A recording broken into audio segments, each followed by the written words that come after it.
শুনলেন যে আপনার নামে মামলা হয়েছে।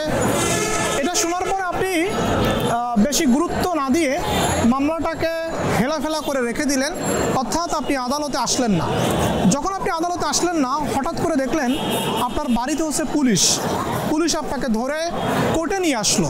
এই কারণে যখন আপনার নামে মামলা হবে আপনি ঘরে বসে থাকবেন না, আপনি যে কোনো একজন আইনজীবীর সাথে পরামর্শ করে কোর্টে আসবেন।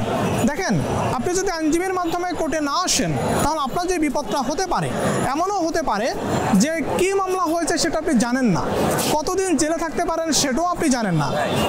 এমনও হতে পারে যে আপনার নামে যে মামলা হয়েছে এই মামলায় আপনি গ্রেপ্তার হওয়ার মতো না, যদি আপনি মামলা সম্পর্কে অবগত হয়ে প্রয়োজনীয় ব্যবস্থা নিতেন। আরেকটা বিষয় যে আপনার নামে মামলা হয়েছে, আপনি অ্যারেস্ট হয়েছেন, আপনি জামিন নিয়েছেন। জামিন নেওয়ার পরে ম্যাক্সিমাম আসামি কোর্টে যাতায়াত করে না বা একজন আইনজীবীর সাথে যোগাযোগ রাখে না। এর ফলে যেটা হয়, জামিন নেওয়ার পরে পরবর্তী যখন তারিখ পড়ে সেই তারিখে যখন আপনি উপস্থিত না হন তখন কিন্তু আপনার নামে আবার ওয়ারেন্ট হয়ে যায়। আবার পুলিশ যখন আপনাকে গ্রেপ্তার করতে যায় তখন আপনি অবাক হয়ে যান যে ব্যাপারটা হচ্ছেটা কি। আপনি জামিন নিলেন, জামিন নেওয়া মানেই হচ্ছে একটা মামলা শেষ হয়ে যাওয়া না। জামিন নেওয়া মানে হচ্ছে যে আপনি সাময়িকভাবে আপনি আপনার গ্রেপ্তার এড়ানো, এই সময়টাতে আপনাকে পুলিশ গ্রেপ্তার করবে না। জামিন লাভের পরে যখন আপনি গড় হাজির হবেন বা যে কোনো কারণেই আদালতে আসবেন না তখন আপনার নামে আবার ওয়ারেন্ট হবে। এই যে ওয়ারেন্ট হলো, আপনি কিন্তু আবার অ্যারেস্ট হচ্ছেন। তো আমরা যারা আসামি আছি তারা একবার জামিন লাভের পরে অবশ্যই কিন্তু কোর্টে আসতে হবে, কোর্টের সাথে যোগাযোগ রাখতে হবে। একটা মামলা শুরু হলে এটা রায় পর্যন্ত যাবে, রায়ে গিয়ে সিদ্ধান্ত হবে আপনি খালাস পেয়েছেন কিনা বা আপনি দণ্ডপ্রাপ্ত হয়েছেন কিনা। আপনি যদি খালাস পান বা দণ্ডপ্রাপ্ত হন তখনই কিন্তু আপনার মামলাটা শেষ হয়ে যাবে। আমাদের এটা ভুল ধারণা যে একবার যদি আসামি জামিন লাভ করে তাহলে হচ্ছে মামলাটা মনে হয় শেষ হয়ে যায়।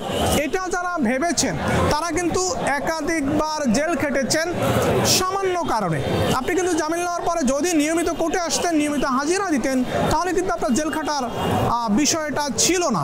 আপনার নিজের ইচ্ছায় নিজের ভুলের কারণে কিন্তু আপনি জেলের সম্মুখীন হচ্ছেন।